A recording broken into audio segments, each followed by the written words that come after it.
મહેસાણાનું અગોલ ગામ જ્યાંથી ઝડપાયું જુગારધામ પોલીસે દરોડો પાડતા જ જુગારીઓમાં ભાગદોડ મચી ગઈ। અગોલ ગામમાં ઘરમાં ચાલતા જુગારધામ પર મહેસાણા લોકલ ક્રાઇમ બ્રાન્ચે દરોડો પાડ્યો। ભાજપ ડેલિગેટના પતિ અને પૂર્વ સરપંચો જુગાર રમતા ઝડપાયા। એલસીબીની ટીમે કાર્યવાહી કરીને કુલ 21 જુગારીઓને ઝડપી લીધા।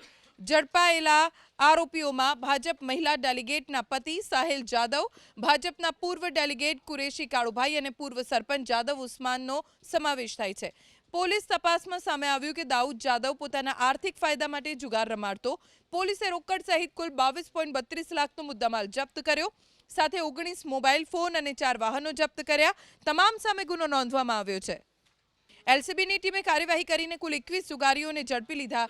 ઝડપાયેલા આરોપીઓમાં ભાજપ મહિલા ડેલિગેટના પતિ સાહિલ જાદવ, ભાજપના પૂર્વ ડેલિગેટ કુરેશી કાળુભાઈ અને પૂર્વ સરપંચ જાદવ ઉસ્માનનો સમાવેશ થાય છે। પોલીસ તપાસમાં સામે આવ્યું કે દાઉદ જાદવ પોતાના આર્થિક ફાયદા માટે જુગાર રમાડતો। પોલીસે રોકડ સહિત કુલ 22.32 લાખનો મુદ્દામાલ જપ્ત કર્યો। સાથે 19 મોબાઈલ ફોન અને 4 વાહનો જપ્ત કર્યા। તમામ સામે ગુનો નોંધવામાં આવ્યો છે।